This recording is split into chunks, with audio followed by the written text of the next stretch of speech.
Good afternoon, everyone. Good afternoon, ma'am. I am the first presenter of So our topic is all about learners who are blind and with vision.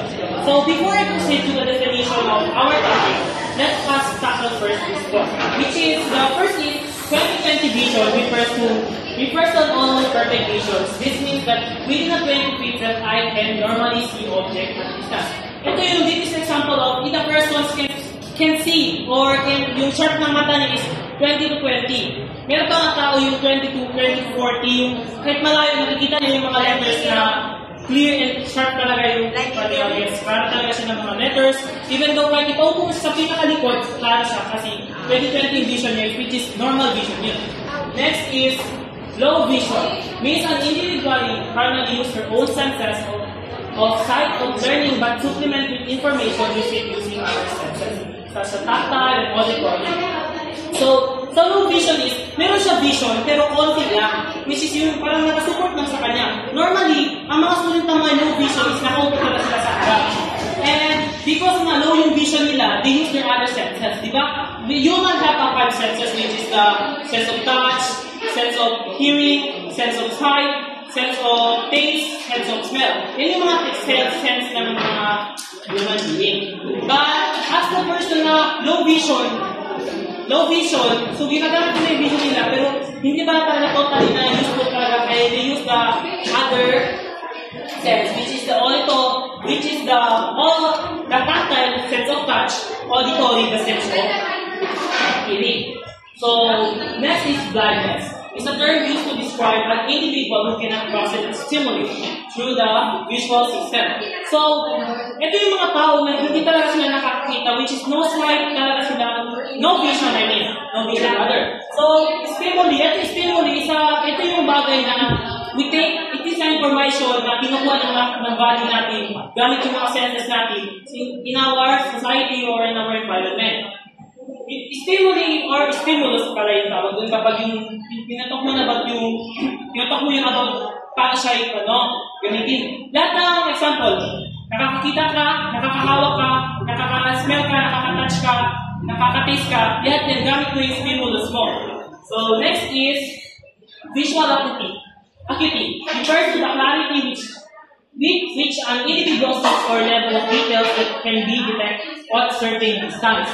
So, ito naman sa visual acuity, ito dito yung minimin yung paano ka-sharp or yung brightness or keenness na nakikita ng isang tao. Diba sabi ko nga, may mga 20/20, dun yung paano ka-sharp yung nakikita ng visual niya.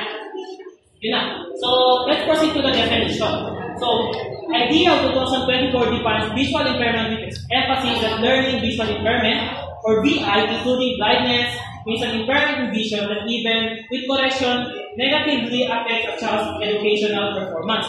So ito na yung kahit may mga kanyang students na which have na visual impairment. Example, yung mga student na may salamin na sila, which kahit may salamin na sila or anything na supplement na binibigay sa kanila, they still face or struggling in their education.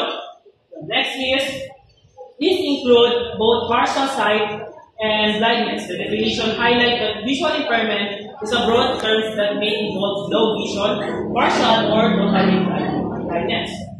So, this means that individuals with visual impairment still have some degree of vision, but even correction, their ability to learn can be affected. Yun na nga, kahit na may correction na sila, kahit may binibigyan na sila ng supplements or classes, they still struggling sa education nila. Kasi nga sa impairment nila or yung kahinaan ng vision nila. So meanwhile, a child who is blind cannot process stimuli through the visual system. So yung mga kababata na nag-aaral sa education na blind sila, they can process stimuli under the sense of visual nila. Kasi nga, di ba yung stimuli, yan yung mga information na nagagather natin in our environment. Di ba? Kung wala talaga nakikita yung bata, hindi siya makakuha ng information na isa-send sa utak niya. Yun yung paano nag-aware this. Yes.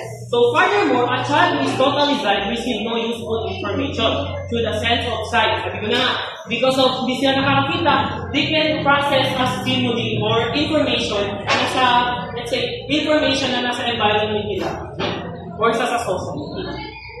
And so, an alternative uses other senses for learning. Yun nga, they use other senses because bilang naman madami senses, or mas nagiging useful sa kanila yung sense of touch, and sense of today. So let's continue. A child is functioning blind has a little vision.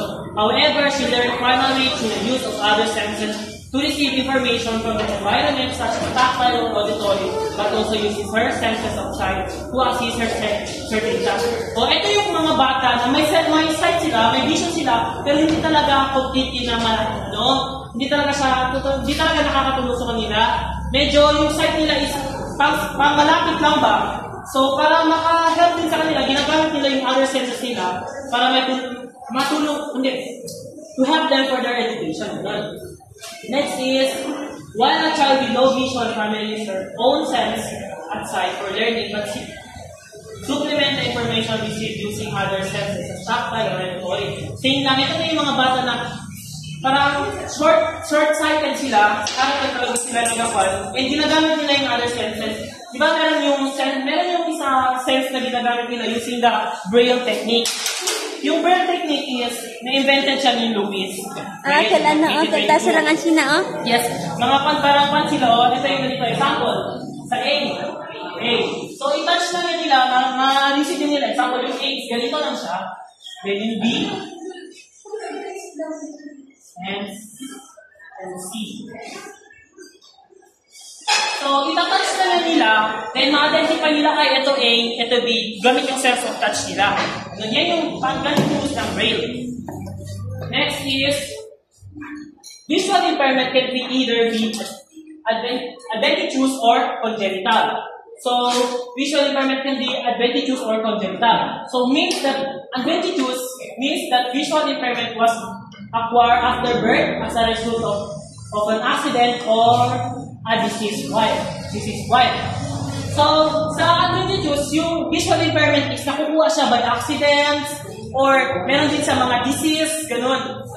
Next is congenital. Refers to a visual impairment that was acquired before or at birth. So, yung sa congenital naman, yung visual impairment is na-acquire siya before yung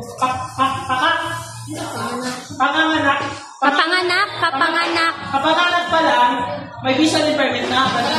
Yes, inborn na yung kanya, visual impairment niya. Meron din yung mga baby na pinanganak ng albino sila.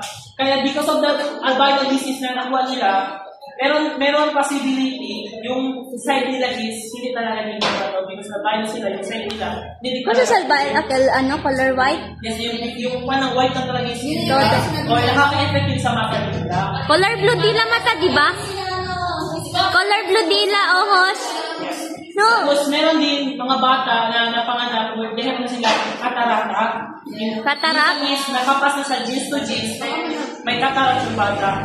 Ganun yun ang nangyayari kapag visual impairment. Wala talaga sila sense of sight. Hindi na talaga sila. So next is, let's proceed to the characteristic of visual impairment.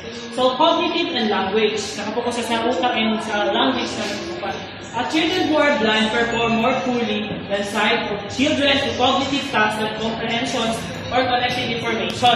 So, di ba, dahil hindi nakikita ng isang bata na may visual impairment, yung bagay-bagay or objects, or mga comprehension na hindi nila nakikita, kaya na hindi sila parang nahihirapan sila sumabay sa mga bata na kaya talagang na may visual, may sense of sight, kaya nahihirapan sila ganun.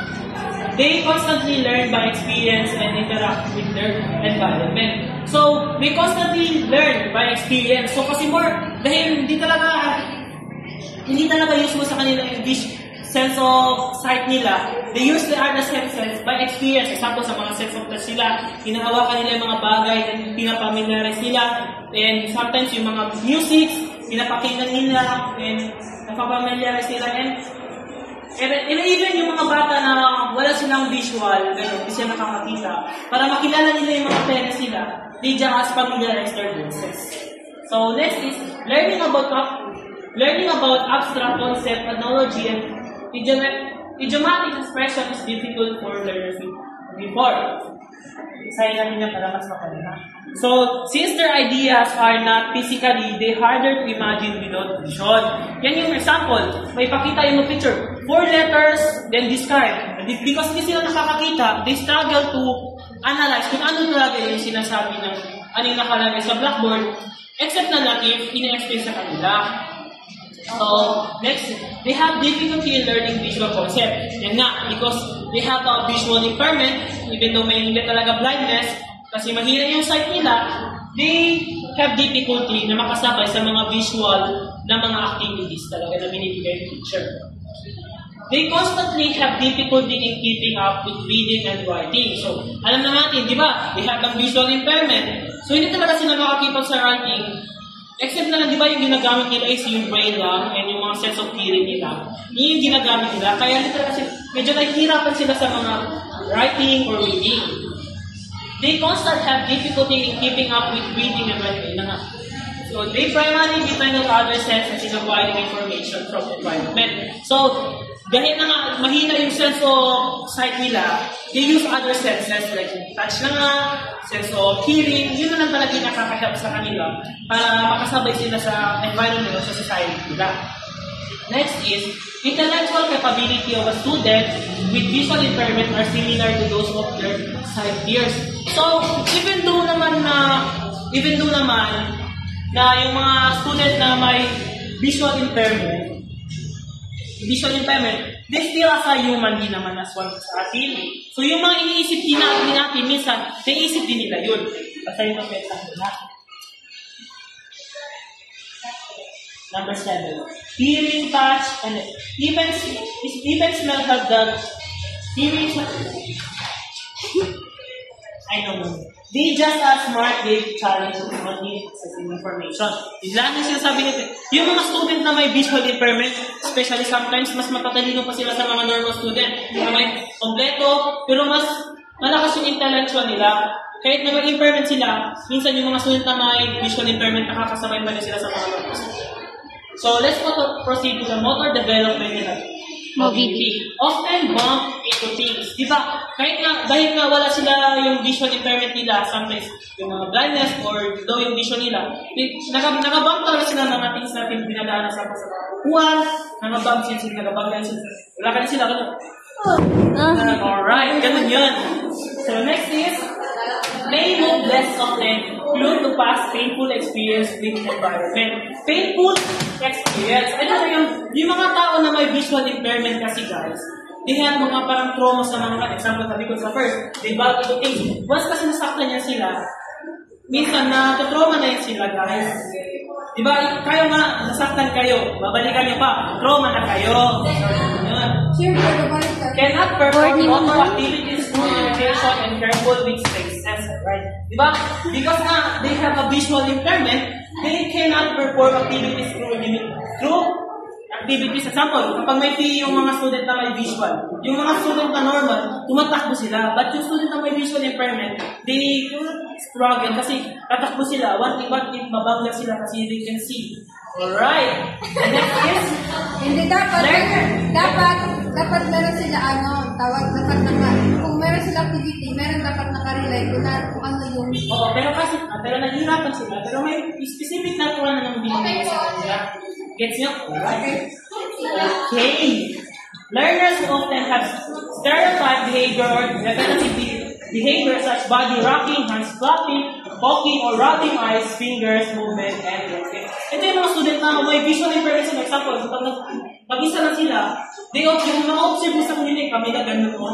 Magagala, like parang anxiety, yun di ba? Anxiety. Pero not real anxiety. Minsan, habit yun nila because na low yun, yun yung ginarap nila. Magaling na kamay na, ginarap nila yung matanggal. Right. So, ulit na. So, next is a social adjustment.